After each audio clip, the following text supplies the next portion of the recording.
Hello, everybody. It is Sunday, February 5th, 2023, and welcome back to Wrestling Republic's daily broadcast. Now, today we're going to be talking all things NXT Vengeance Day from last night, and the real question is, did it stand and deliver? We're going to get into it and give all our points of view throughout this episode. But first, let me introduce who's with me today. Firstly, we have Coby Galenzoski. How are you today, Coby? Doing pretty good. We got to see some good stuff in Vengeance Day, and I mean, there's some all right stuff, but we'll obviously get into it. I'm ready. I'm in the halfway point of my weekend, and I'm ready. And also joining me today is Clark Taylor. How are you, Clark? I'm so good. I'm a diehard fan of Sundays, and today just particularly feels like a good one. So I'm really excited to be here. I had fun watching NXT last night, no matter the result, which we'll of course get into as Coby mentioned. But yeah, I'm just hyped to be here overall. Good to see you guys. Yeah, it was a few controversial things about that show, but yeah, I mean, I'm surprised you're a fan of Sundays, Clark, honestly. I mean, usually I think that's people's least favorite day of the weekend as a general thing. But what about you, Ignacio? How are you today? Pretty good, a lot better than I've been the past couple of weeks, getting over something a little bit, but coming off my Royal Rumble week, which was very fun, and then of course, watching Vengeance Day, saw a lot of positives, but also some negatives that we're going to get into in a little bit. So very anxious to give my key points on yesterday's event, PLE, whatever they call them now. Well, we're gonna certainly get into them today. And first of all, we have the NXT North American title match between Wesley and Dijak. And this kicked off NXT Vengeance Day. And of course, if you guys watched yesterday's show, we spoke on it about how Coby specifically made a fantastic point about how Dijak hasn't wrestled, a high-profiled match in 3 years. So, I was really hyped for it, but then I was thinking, wait a second, will this actually deliver?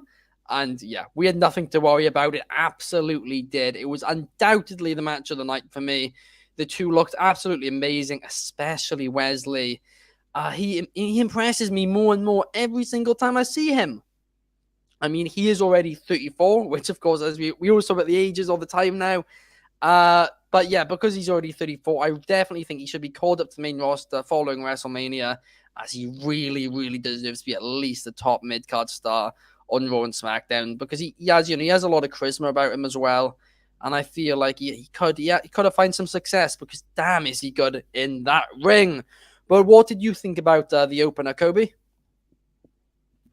So, I mean, yeah, you already mentioned it. I kind of had doubts for Dijak's ability to perform based on just him not having a high-profile match in 3 years. Like, his last big match was Keith Lee, and then he really didn't have much else in the rest of his NXT run and COVID, and then he was brought up in Retribution, of course. This was the first moment where it's like he's here and he has to kind of he really had to deliver to show that he still belongs in the position he is in, and like he hasn't regressed in skill or anything like that. He did deliver, I think, maybe a little more than people were probably expecting as well. Like, I was expecting him to deliver. I thought it was a factor that it could be a limited thing, but at the end of the day, I thought the match is, of course, the match of the night, of course. And I think it's interesting that they're continuing the Dijak and D'Angelo stuff, but I don't know where Wesley goes from here. And I don't know what happens for Stand and Deliver, or if it's just another repeat like they did last year. It was like a 6-man. It was either a 5 or 6-man ladder match they did last year. Yeah, of course. WrestleMania weekends, the North American title, traditionally, the few takeovers and then last year they do like to do a ladder match for it. So I certainly think that could be something which we might end up seeing at a Stand and Deliver. But what did you think about Wesley versus Dijak, Clark? I found it fascinating, and to piggyback kind of off of some of the things that we talked about yesterday, I had faith in Dijak while I understood the concerns. I thought it was interesting when we were watching last night. I think we all kind of noticed that, Dijak has kind of slimmed down compared to his physique when he was T-Bar. And I think it allowed him to work the style that he did when we saw him at his finest bell to bell in the Keith Lee era. And it's funny because I don't necessarily think we equated the two at the time we noticed, but we all were like, look, he looks like he's lost some weight, right? He looks lankier and skinnier, but also more agile. And I really think that was a big factor in the performance he delivered. I don't know where we go from here, but it was just nice to see a bell-to-bell performance like that out of Dijakovic. Wes Lee, again, is impressive as could be, and did not expect him to be able to have a run like this. It's outstanding. Match tonight for sure. I would like to see Dijak actually pick up one more win and then maybe approach the title picture. I think that would be cool. The heavyweight title picture, that would be, if whether it's Braun or whoever it is, maybe he beats Waller next. I think that would be the place I would like to see it. Yes, that would certainly be great. What about you, though, Ignacio? What were your thoughts on the opener to NXT Vengeance Day? Well, I thought both guys worked really hard, and I really like Wes Lee. He's really kind of grown on me the past few weeks. He knows how to work. He knows how to sell. His facial expressions, his demeanor, his mannerisms. He's gotten a little bit bigger, like his physique, since he left, or they decided to make him a singles and get away from MSK, or ever since his, Carter had the issues or what have you. But yeah, he looked good. I will say this, that I really enjoyed the first 5 to 7 minutes of the match, though, because it was a big man versus a small man, obvious kind of structured match where Dijak was kind of throwing him around. And then after that, it became a typical AEW big man versus small man, go blow for blow match, which, I kind of don't really care for.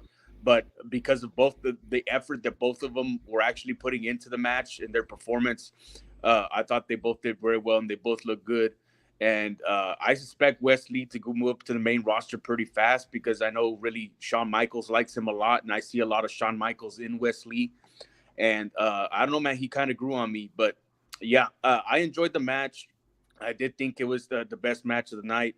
Like I said, I enjoyed the first part of it. The second part, I just wish that Dijak kind of would have threw him around a little bit more, wrestled more like a big man instead of trying to wrestle more like, a light heavyweight or what have you, which he's done in the past, and he's kind of known for, a big athletic guy. But overall, I thought it was really good. Nobody looked bad in this match. The only thing I can say also that I really didn't like or care for, I thought there was just too many false finishes, which I think hurts the later matches. Yeah, that actually is a very good point in terms of the matches, how to follow this, and none of them really did successfully. But moving on to the next match now, we of course had the NXT Women's Tag Titles Championship match, and this was Katana Chance and Kaden Carter against Fallon Henley and Kiana James. And I, of course, said on yesterday's show that it didn't really give me a reason to care about this match. I didn't really care about it. I had no interest going in. And honestly, the match itself gave me no reason to care. It wasn't bad at all. There was nothing particularly bad about it, in my opinion, but there was also nothing special or good about it.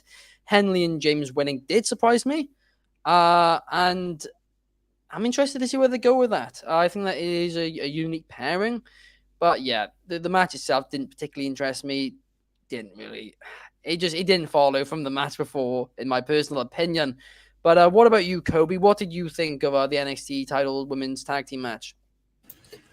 So I mean, I'm going to continue to sound like a broken record or keep making those callbacks, but I said this was the match I was more worried about out of the two women's match of delivering. I thought they did what they did. Like, it wasn't a bad match at all. It wasn't a phenomenal match, but there was good stuff. Like, it was from a tag team wrestling perspective, there was good psychology. There were good moves. There was nice moments. I thought the match flew a lot better than it normally would. And I once again am shocked that was the direction they went, because they really gave Kaden Carter and Katana Chance the longer reign. And it's like, well, normally you want that to make a next team, the team that'll beat them. I'm not sold that this Kiana James and Fallon Henley partnership will go long or at all or any point of that. But I think from a standpoint of what I could expect, as it's going to be a short reign, we might see Isla Dawn and Kaylee Ray actually beat them, or Tana Chance maybe be the KC squared or whatever you want to call them, actually be a 2-time champ. I have no clue. What about you, Clark? What were your thoughts on the tag team titles match? You know, I thought it was a fine match, but I did think it was kind of funny. Like, it seemed to me like it wasn't even a tag match. They didn't make any tags. So that would be my one complaint. Other than that, though, I thought all of the competitors looked outstanding. They looked like they knew what they were doing. I was impressed by the quality of wrestling inside of the match, but it just wasn't what I expected. There were no tags, and it was never specified that it was a tornado tag match. Not sure. Well, what about you, Ignacio? What did you think about the NXT Women's Tag Team Titles match? Not good. But I mean, like Kiana James, her character work and development is very good, and her facial expressions and her mannerisms and stuff. But she's got a long way to go for developing in the ring.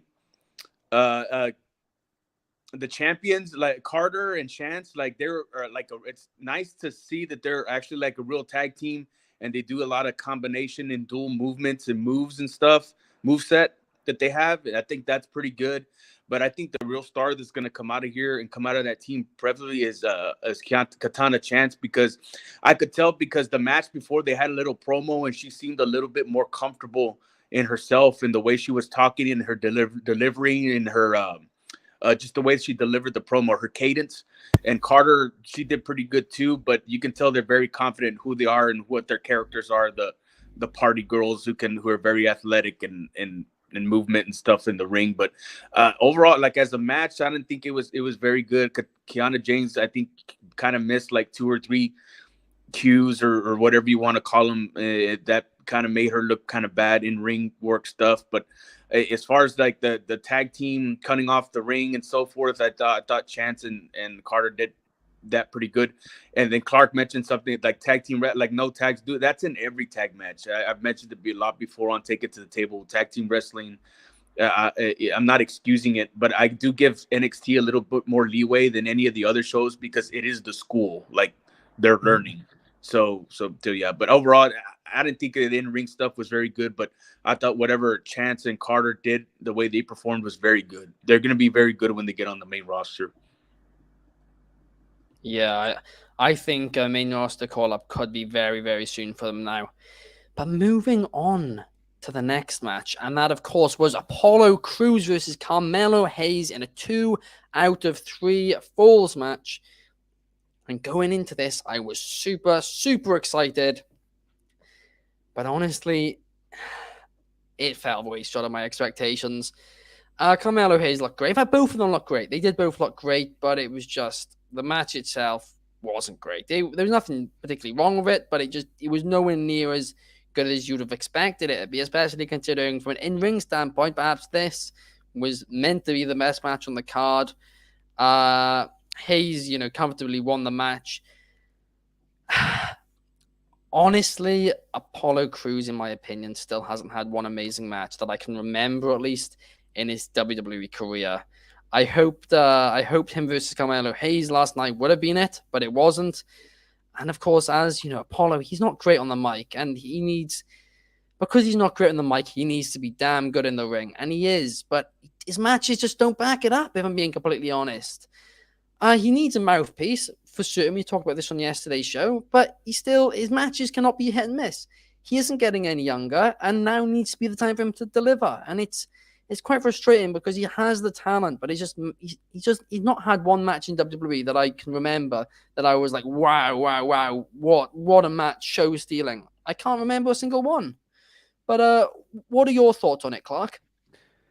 I'm a big Apollo fan. That type of athleticism is something you can't teach, and it's very impressive. And I'm with you on a lot of what you just said there. I'm kind of shocked they haven't been able to find success with Apollo somewhere. Yes, I understand maybe some deficiencies on the mic, but I don't know. I mean, the guy did go out and perform with an accent that he doesn't have in real life. That's really hard to do. And so I think maybe given a different opportunity on the mic, or who knows, maybe he's better than we realize. I thought last night's match fell well below my expectations, unfortunately. Carmelo Hayes is really good. So is Apollo Crews in the ring. I don't know why it would have been 2-0. I didn't really understand the Dabba-Kato return to have him lose right away with Dabba watching on. Like, that was an odd spot to me. But yeah, I don't know. I can't figure out the Apollo one.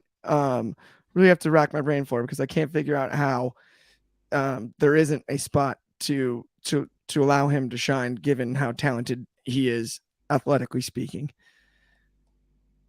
Yeah, and of course, like you mentioned there, Dabba-Kato returned during the match and turned on Cruz post-match. And yeah, I have no interest in that feud. Dabba-Kato versus Apollo Crews. I just have zero interest in it at all. But what about you, Same. Ignacio? What did you think of Cruz versus Hayes? Yeah, I think it being a 2 out of 3 falls match, and I know they just went with Carmelo swept him in 2 falls, but I just didn't think for that style or that type of match, for the length it went, I didn't think maybe they knew how to pace the match out well, or they didn't know how to structure it. But yeah, I think both individuals underperformed. I think they've put a lot of stock in Apollo Crews over the years, and just for one way or another, he doesn't have much charisma. His mic skills haven't improved. He's a great athlete, but as far as character and character development, I don't think he's wowed management there in WWE. But they've seen a lot in him, but he just hasn't come out his end.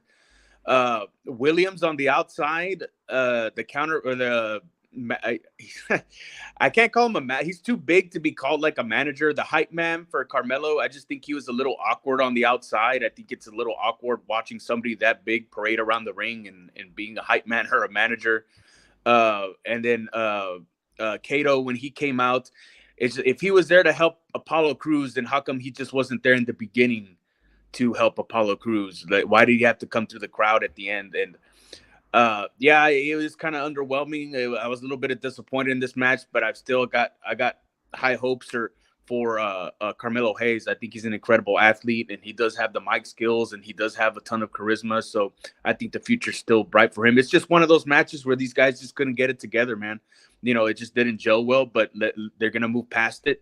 And I know they're going to move past it, and Carmelo Hayes is going to be a star. But yeah, that's the gripe then, is that I think the reason why they got Kato in here is that they need some big men to develop for the main roster, because like Omos has kind of been like a disappointment and so forth. So I think that's why they're getting Kato developed and trying to get him some reps and some work down there. Yeah, no, absolutely. And a good point you made there about Carmelo Hayes. He really, really, really could be a top guy on the main roster. And I've said this before. I think that he could end up being one of the top stars, I guess, in a way, going forward in WWE if he is booked right, because he has all the talent. And I followed him for years, and he truly does have all of the talent needed to be a top star in WWE. But what about you, Coby? What were your thoughts on Carmelo Hayes versus Apollo Crews in a 2 out of 3 falls match?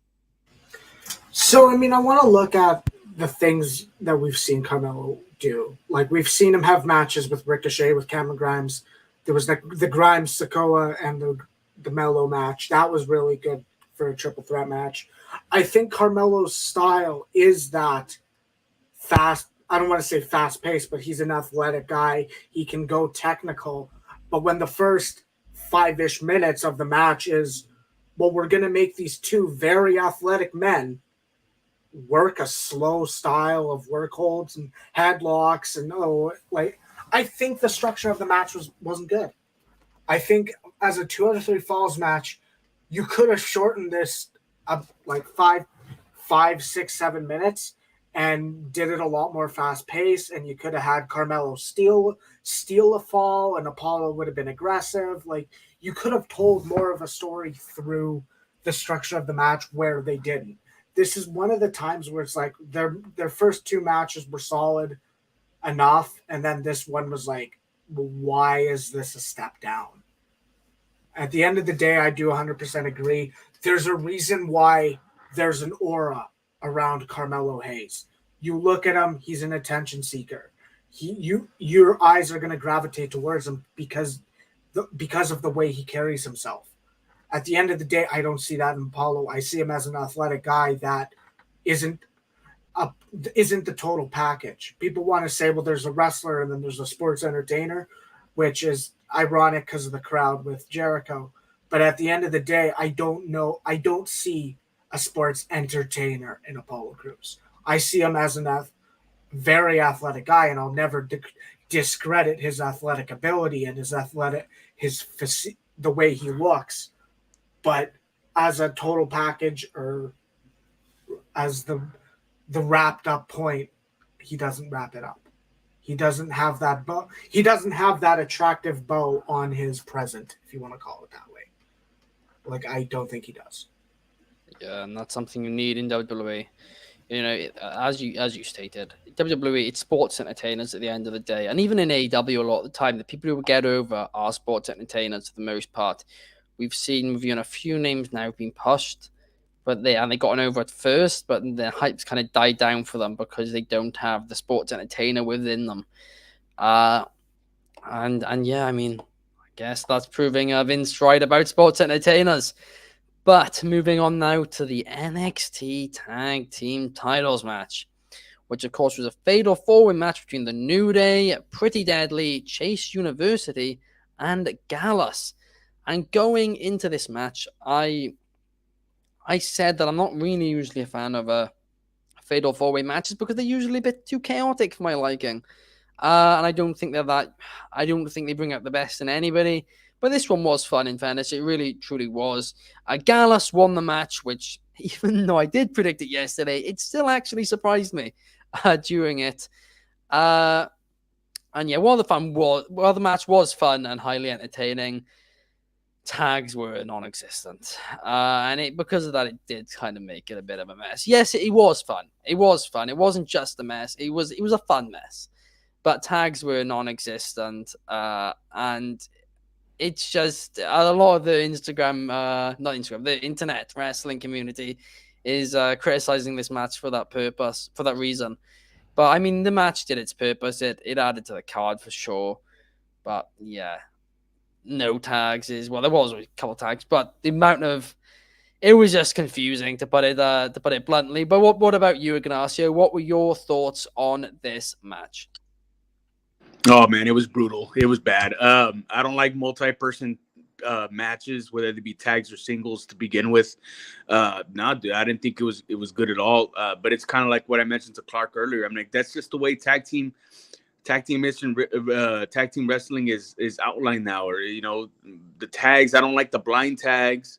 I like the old school rules with you got to hold on to the tag rope and so forth. But then like these kind of multi-person tag matches, the rules go out the window. It's just been commonplace in practice for the past 15, 20 years or whatever. So I like Gallus a lot. I hope Joe Coffey comes back, and I don't know what maybe somebody can comment on that right after I stop talking here about his status, his visa issues, but I hope he comes back to complete the faction here, because I didn't watch NXT UK a lot, but when I did, I really liked the Gallus faction. I enjoyed it a lot, and hopefully they do enough in NXT so they can get eventually moved up to the main roster, because that'd be something to watch them against Imperium.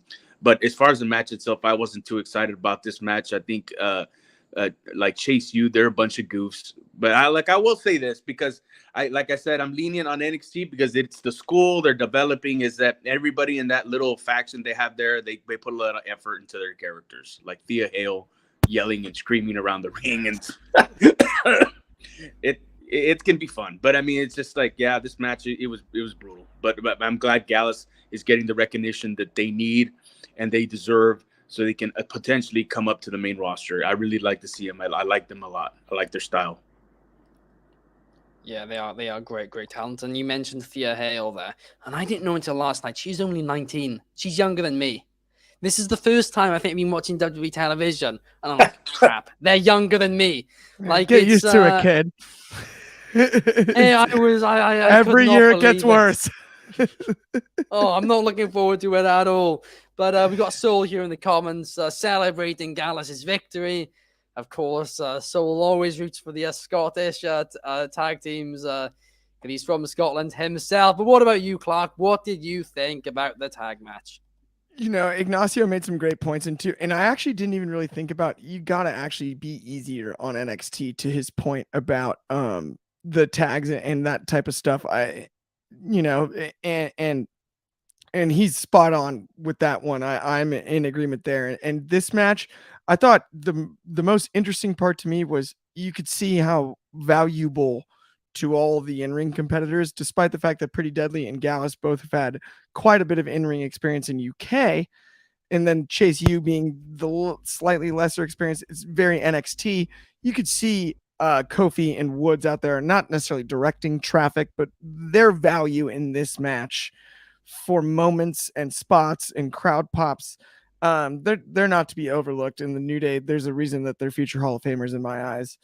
And that was, to me, something that, is easy to kind of see and go like, oh, it's the New Day. They can do it with anybody, when it comes to putting on a good match. And this one was entertaining. I do also, though, agree that it was a bit of a mess. I thought it was kind of a fun mess. I really do love the entertainment value on Chase U and Thea Hale, like you mentioned, being such a young talent. There's something there. She's got charisma, and there's no doubt about that. Gallus getting the win, it was great. I just want to know why Mark Coffey wears his trunks over his belly button. That's my only question. That would be my only Gallus question there, is why so high? We were talking about this. We were watching it on Zoom last night. We were talking about this. Clark They're so high. It's like Michael's at that one Survivor Series. I think it's like Survivor Series 94. He wore the trunks that were like just wildly high. I just want to know. I want answers. What about you, Coby? What did you think of the match? So just to respond to Ignacio, I do believe Coffee is still visa issues. Yeah, if I'm wrong, I'm wrong, but I think that's what I've seen. At the end of the day, I do 100% agree. The New Day's value in this match was what separated this four-way tag from the Worlds Collide four-way tag, because that was Gallus, Pretty Deadly, Brooks and Jensen, and the Creed brothers. And, I mean, I'm a big fan of the Creeds, all that. At the end of the day, that match was a mess. This had at least some more structure. Yes, you can kind of be less lenient because of the tags, and it's a multi-tag match, and it's a weirder for the tag rules. That's why it's like, well, are these men legal? Are these not? I thought there was good spots. Like, I liked the table involvement. I smirked seeing Pretty Deadly put the top back on and like pretend to set it back up. Like they were like, no, we're not doing the table spot. I mean, that's fun heel work at the end of the day. I was excited because of the New Day and because I enjoy all of the work. And something I said on yesterday's show was I didn't know if Chase U would resonate with the crowd, and I didn't realize it was a homecoming for Andre Chase. So I don't want to say that bit me in the ass, but that bit me in the ass because I had no clue of what to say about that, because I didn't know of it being his homecoming. At the end of the day, it resonated. They were over. They were cheering him on. I thought they did great. I thought Wolfgang's Swanton was nice. I liked their moves. I like a lot of the tag moves in the match. I'm surprised we didn't see the Chase U Fratliner. At the end of the day, I thought it was a solid match. It was entertaining. I was more excited for Carmelo Hayes, and that one limboed under the expectations. This met them and was still more entertaining than that 2 out of 3 falls match, too, to be fair. You made a brilliant point about Pretty Deadly there, they are perfect entertainers. They are very, very entertaining to watch in the ring. And not even in the ring, just whatever they're doing on TV, they are very entertaining to watch. And that putting the table back together, it was absolutely brilliant. But now the New Day have dropped the tag team titles. It leads to the point of, what is what's going to happen with them? Are the New Day gonna carry on in NXT, try and get the tag team titles back, or are they gonna go up to the main roster and do something for WrestleMania? But Clark, what are your thoughts? Do you have any early predictions of what perhaps the New Day could do next? Are they going to WrestleMania or going to Stand and Deliver? I think they have to be on one of the two cards. I don't know.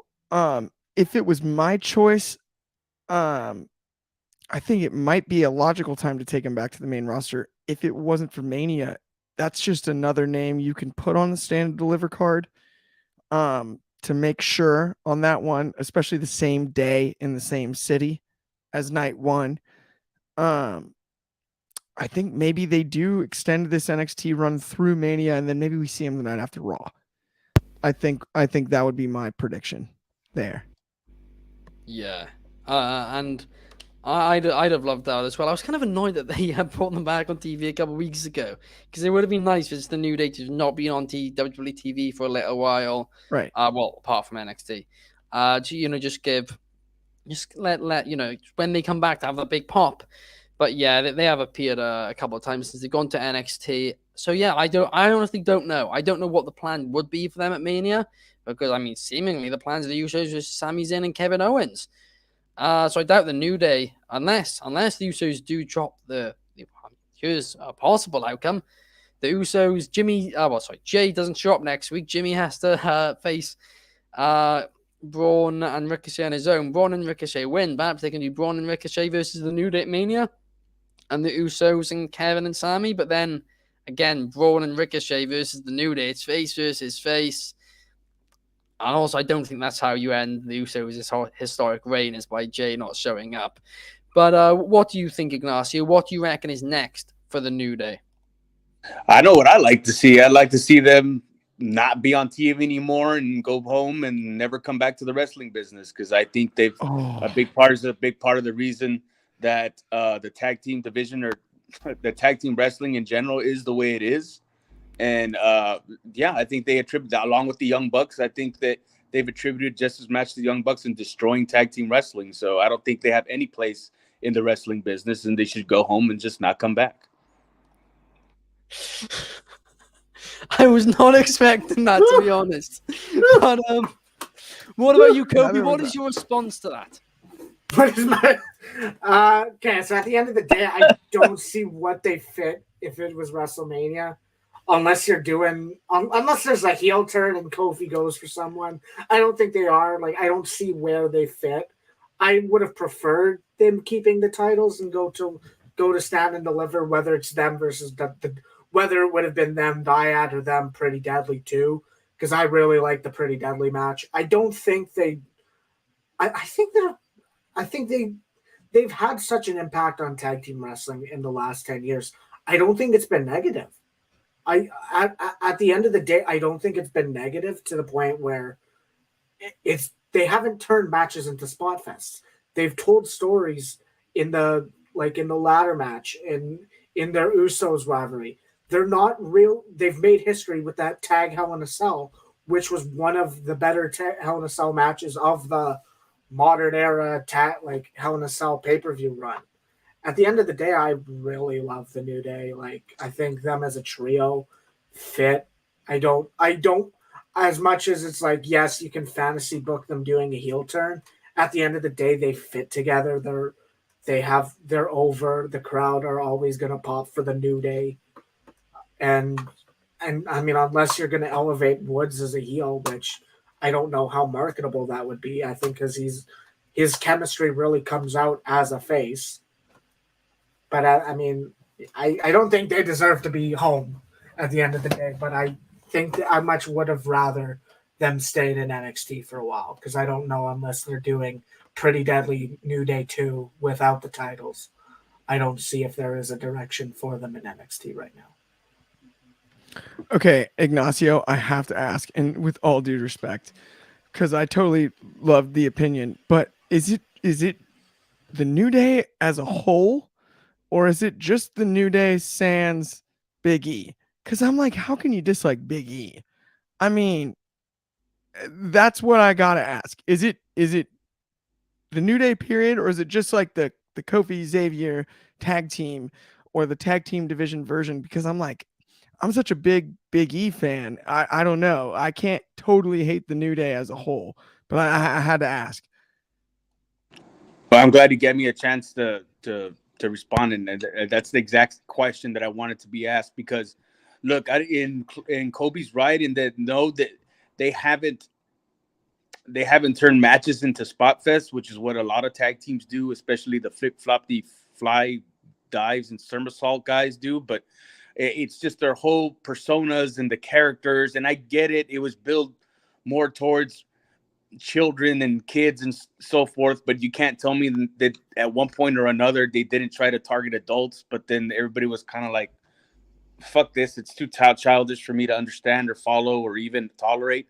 But I think in going with that logic is that I think in the long run, when it was time to pull the trigger on Big E, that's what kind of ruined Big E's run, is that he had been involved with this foolishness for so long that nobody took him seriously. And when he tried to be serious, nobody could take him seriously as the champion. It was a running joke. It was an embarrassment. It's like the guy at work who the class clown or whatever, the guy that's always joking around and then becomes the boss and he expects you to follow his orders or whatever. It's like, whatever, dude. Like, it's just, that's what ruined his singles run. And unless they sent Xavier and Kofi home, or they have him do something else behind the scenes, if they want to take Big E seriously as a single star because he's got the size and he's somewhat good on the mic, then they neither send these other guys home or do away with the New Day gimmick or make them producers, or God help us, they make them producers, because then they'll be filling their toxic knowledge of the wrestling business on other people. And, but they just need to get rid of the whole New Day, forget about them. If they want any of these guys, primarily Big E, to have a serious singles run and take them seriously, because in the long run, I do believe that that's what ruined his singles run, because nobody took him seriously. I guess to respond to you bringing up Big E, I think the one thing that I recognize is this is Big E. That is him in real life. That's what made it so genuine, is because the New Day version, the happy-go-lucky Big E, and he went serious for some things, and I thought it was effective to an extent, but at the end of the day, I think Big E New Day, or the New Day of the Big E, the New Day side of Big E, where he's this fun and he oozes charisma at the end of the day. And that, I think, because that is him in real life, he oozes charisma. He's a fun guy like that. I don't think you can really have him as a serious guy, because that's his true personality.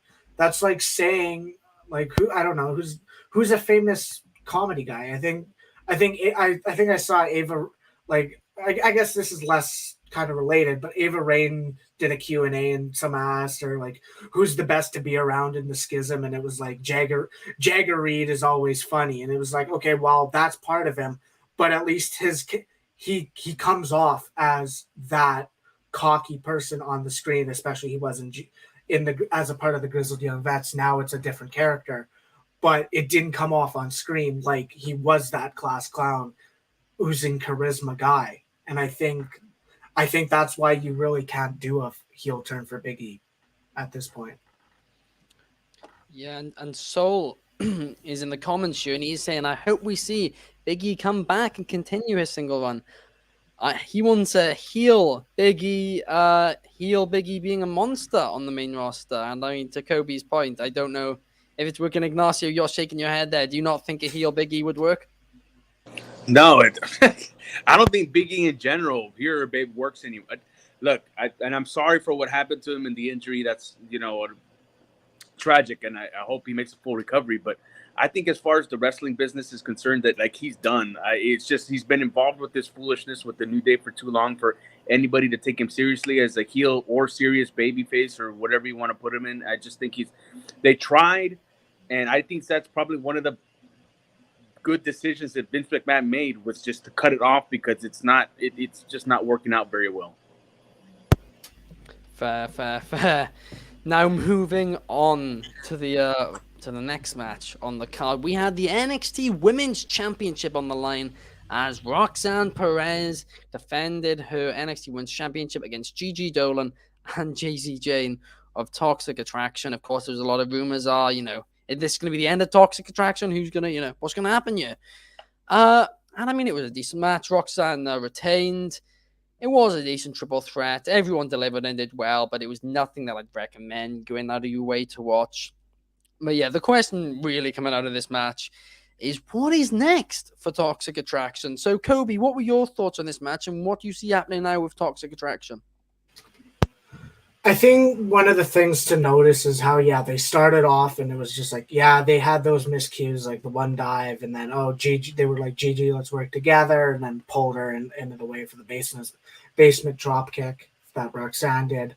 But I think it's really telling that at the end of it, Roxanne was setting up for the Avalanche Pop Rocks. Gigi was trying to save JC and then ended up getting put through the table, and then JC took the Pop Rocks.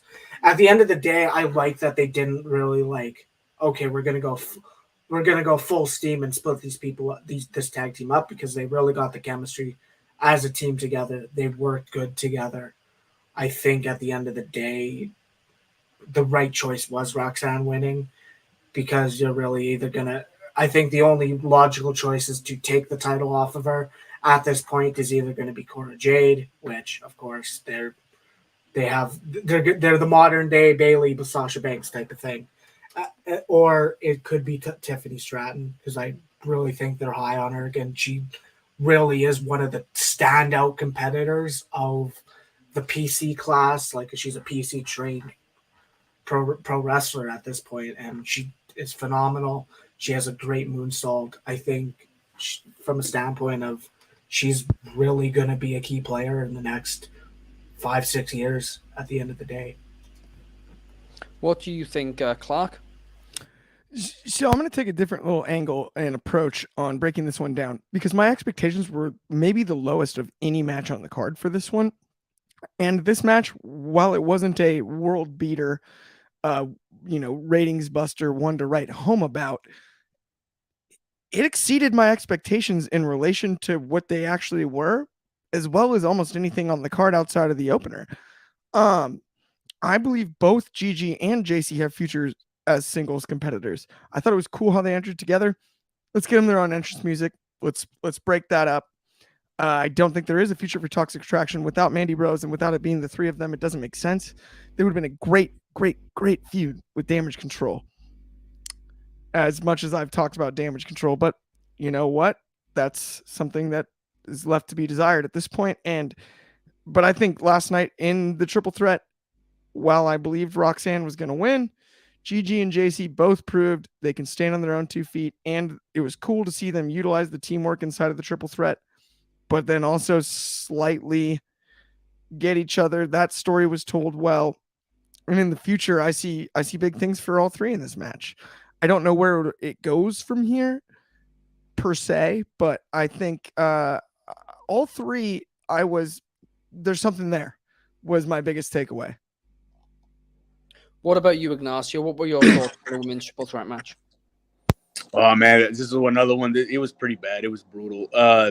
That spot where JC and Gigi they hit Roxanne with the super kick, I think it was, and then they tried to do the headbutt thing, and it just didn't work out, and they both fell, and JC landed like 2 feet away from Rock, because they tried to do the double pin spot.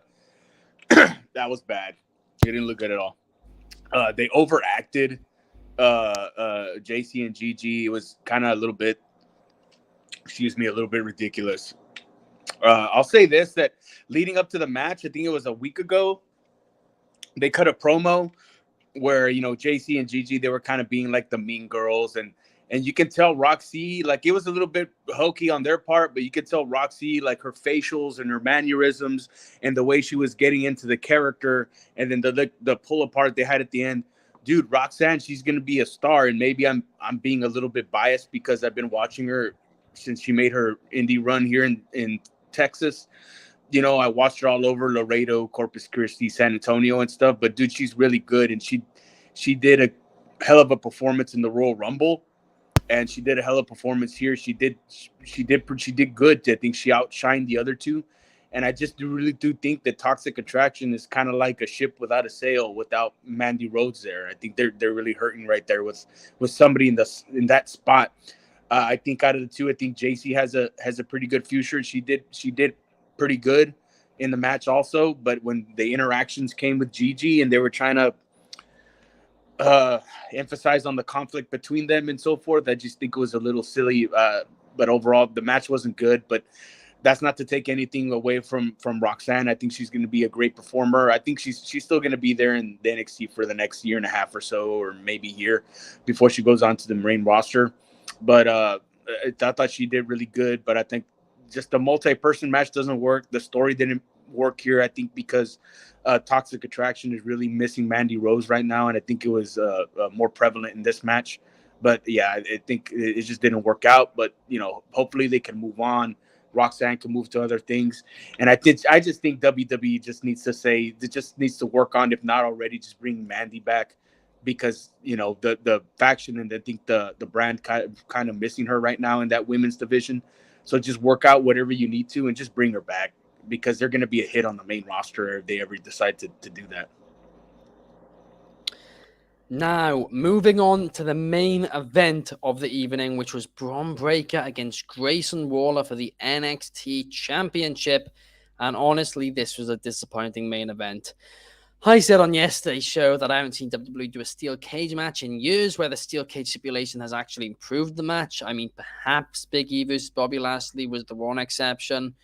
But yeah, the steel cage undoubtedly harmed this match. Grayson Waller's moveset was massively limited because of it. And honestly, I personally go as far to say that this was probably the worst NXT Premium Live Event, pay-per-view, takeover, whatever you want to call it, main event ever. But what do you think, Clark? Do you agree, disagree? So I was so let down by this main event. I think I mentioned it on yesterday's show. I listened to Grayson Waller on Busted Open, and he totally sold me. And especially given we knew how limited his moveset would be by the cage. And he really sold me on his interview on Busted Open on how he was going to open up his moveset and show something. And I'm not saying that he's not capable of doing it, but he didn't do it last night. That would be my only issue with him, besides the fact that it underdelivered. I loved the way it was sold and built there. That actually hooked me in more than almost anything that they did on television. Although I do think they did a decent job of telling the story on television. I'm a huge Bron Breakker fan. I mean, the guy played for the Baltimore Ravens. He's a absolute savage. He sounds like Scott Steiner, looks a little bit like Rick's, got a little bit of both of them, and he's got Steiner written all over him. And bell to bell, he's awesome, and he's a beast. I was very, very, very let down by last night, and I have no issue with Breakker and Mello. That's going to be awesome. But even coming off of the Mello versus Apollo match, that wasn't the finish for the night that I thought maybe. I mean, it just, the celebration on top of the cage. We talked about it yesterday too. Cage matches in the WWE for a long time have been trouble, and last night was another prime example. It was just not exactly what we were looking for. I still think both have such bright futures. That's why it was even more. It's like twofold for me. It's not just that the match was disappointing, but I believe so much in both Waller and Breakker as talents. I was stunned that they couldn't make something out of that, something real good, and they just under delivered, unfortunately. What did you think, Ignacio?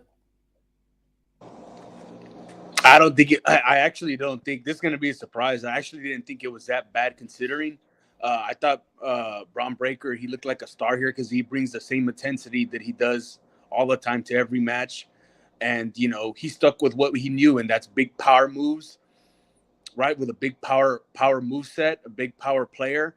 And he looked pretty good. I think him in the cage, dude, he fit like a glove inside that cage. I just kept on imagining his dad and all the cage matches I saw him in. But, dude, well, whose fault is it that with Grayson Waller? I'm like, you can blame the producers, you can blame the trainers, you can blame whoever put this match together, because number one, if the guy didn't excel in this match, Grayson Waller, that is, that's your fault because you haven't trained them to work. You haven't trained them how to sell in a cage. You haven't trained them how to advance his moveset inside of a cage or inside that environment. And I don't know if they went over it. I'm pretty sure they did, but either he paid attention or he just haven't gotten the proper training, dude. Now look what happened.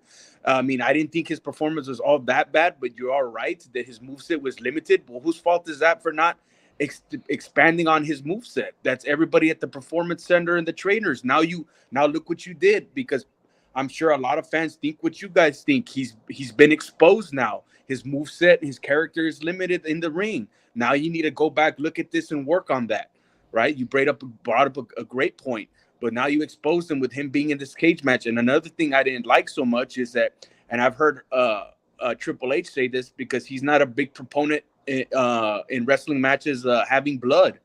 Dude, if you're gonna have a cage match, you gotta have blood. That has to be part of the story. How many times did Waller ram Braun into the cage? Dude, like a ton of times, which I'm not mad at, because that's what the cage is there for. They were actually using, because how many cage matches have I seen in the past couple of years where they don't actually even use the cage as a weapon? And he did it. And he did it. So I think, considering he used what he had to his advantage, and he did pretty good. But like you said, he also got exposed. But I didn't think the match was all that bad, considering what they had to work with. I thought it was okay. What about you, Coby? What did you think of the main event? So I look at the main event, like, I rewatched it because we got on Zoom earlier, and it was like, well, Ben was like, yeah, I didn't like it, blah blah blah. He attempted to rewatch it. I rewatched it, and I'm like, yeah, this match was definitely better on the second run. I think Ignacio brings up a lot of point. The speed and the power was really good for Braun Breaker. I think there were, aside from the match being a little underwhelming, I thought it was done well. We had the spot on the outside. We had Breaker almost go for the spear, which is a callback to when he speared himself through the barricade in a hole in the CWC. At the end of the day, I think Grayson Waller had some good stuff, like the front foot unprettier. He had some elbows. Looking back, like, on a second watch, he looked good. He also really took the time to work the crowd. He barked like a little puppy. He was like doing the same thing Braun would do. He acted like a dog peeing on Braun. Like, it, from a standpoint of just Waller being this arrogant Aussie, he did great, I think. I like to kind of combat the how main event thing. I think from a standpoint of this match did better than Braun and Apollo Crews from Deadline. I think that match was lifeless. This match with the second watch is a lot better than I thought. Was a lot better than originally anticipated. I stand by my rating at the end of the day. I thought it looked good. I think Waller could have done a little more, but I think overall the steel cage match played a good role in the match. Like, Waller's selling was really good, especially closer to the end as well. Some great points you made there, Coby. Now, very quickly before we close the show, I just wanted to ask a very quick question. We got just over 5 minutes left, and that is, are the future of, at least in arena, NXT premium live events in danger? Because last night, despite a hot crowd, the show did not deliver anywhere near the standard of typical or takeover events. So could this affect ticket sales, and could it be an issue if Stand and Deliver does not deliver? Of course, Stand and Deliver will sell fine with the WrestleMania weekend. But yeah, last night, only Wesley and Dijak felt anywhere near takeover standard. And at the end of the day, NXT selling tickets. Like, they've got to sell at least 6,000 plus tickets to do a premium live event. And I think if the wrestling sees that some of the matches, the same standard that some of the matches were last night, going forward, I think it might be a bit difficult for them to sell tickets. But what would you say to this, Clark? I think it's very much pending the town, the city where they are. And I think it's going to be something that they're going to have to be strategic about. They're going to have to be smart and book arenas in places they know they can fill. In the short term, at the very least. I'm not saying last night under-delivered to the extent that I think that the NXT brand as a whole is in trouble. It wasn't exactly a good look, overall. And so I would say, yeah, it's really gonna, it's pending where they book events. Like you said, Mania weekend, I don't think they have a problem. Not for that one, but the one after that, and the one after that, and where they are, and who on the card is booked on television in relation to that is, I think, going to directly affect ticket sales. And something like, you have a guy like a Tony D'Angelo who hits big on the East Coast, to build around someone like that in Brooklyn, or somebody maybe even like a Roxanne, like Ignacio had mentioned in South Texas, and in San Antonio. Those type of things make sense, right? That's how you fill an arena. To a lot of factors go into it, and I think that's kind of the answer to the question. Is if I have the choice, I'm just going to be really, really, really sure and picky about where I book a big building in the future. What about you, Ignacio? Yeah, man, you can't really take Stand and Deliver really into the equation, because it is part of WrestleMania weekend, and people are going to go just to be a part of that event because of WrestleMania weekend. But, bro, I've watched the product for the past couple of weeks, and it is getting better than it has been in the past. The WWE product overall is getting better, and people want to be a part of that. So that's why I think they had a good showing as far as attendance for this event, because I think this was a 20,000 seat arena, and they were close to selling it out. They sold it out, right? It is a 20,000 capacity, but they only sold like 6,000 tickets. Really? Is that it, dude? Because I heard with the stage, they block a lot more than you would expect. They did block quite a bit. Yeah. They did block quite a lot. The stage was huge, right? Okay. I don't know. Then I read false news earlier. Then no worries. Yeah, dude, but I mean, the product's getting better. Like I said, you can't take Stand and Deliver, but it's like I said, it's the school, man. It's they're in training. They're trying to get these people in front of crowds so they can get comfortable. That's it. I thought it was a good showing overall. Like, I see a lot of positives going forward. I'm trying to stay positive here, like with Roxanne and Braun and all this stuff. So, if they stick to small arenas and they market in the places where they concentrate on the niche audience, I think they'll do fine. It's all right. Yeah. What about you, Coby? Yeah, I mean, like Clark said, there's a lot of factors that are going to come into this. At the end of the day, they got to book the right places. They're not going to get the takeover feel of. There were people flying from all over the country. Hell, there were people flying from other countries to show to a takeover. They're not going to get that effect at the end of the day, because it's going to be very hard to get that takeover feel back. But I thought they did fine. They sold a crowd. They sold more than an AEW crowd, more than AEW did on Wednesday.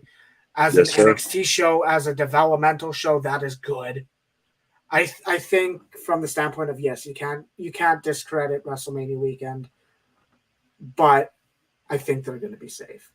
Because I think they know they're going to try to pad. Like, they put the New Day on the card. They're going to put people on the cards to do that type of stuff. They'll be fine. Yeah, that's true. Of course, their use of a main roster stars really does help ticket sales, viewership, all of that type of stuff, which they've been doing since the NXT 2.0 era came in. And, the 2.0 has been dropped now, but it's still, along the same lines, minus, with a few tweaks. But that pretty much wraps up today's show, guys. It's been a really, really good show. NXT Vengeance Day last night. Let us know your thoughts in the comments. And please, as well, if you did enjoy this podcast, please leave a thumbs up, because it really, really does help us, and help share the video, share the word about Wrestling Republic's daily broadcast, because we are here every single day. And we will be back here, of course, tomorrow, same time as today, 8 p.m. UK time, 3 p.m. Eastern time in America, 12 p.m. Pacific. And what's that in Hawaii, Clark? 9 a.m. Hawaiian Elysian time for my friends in the islands, for sure. Nice. Anyway, guys, thank you for watching today, and we will see you all again soon.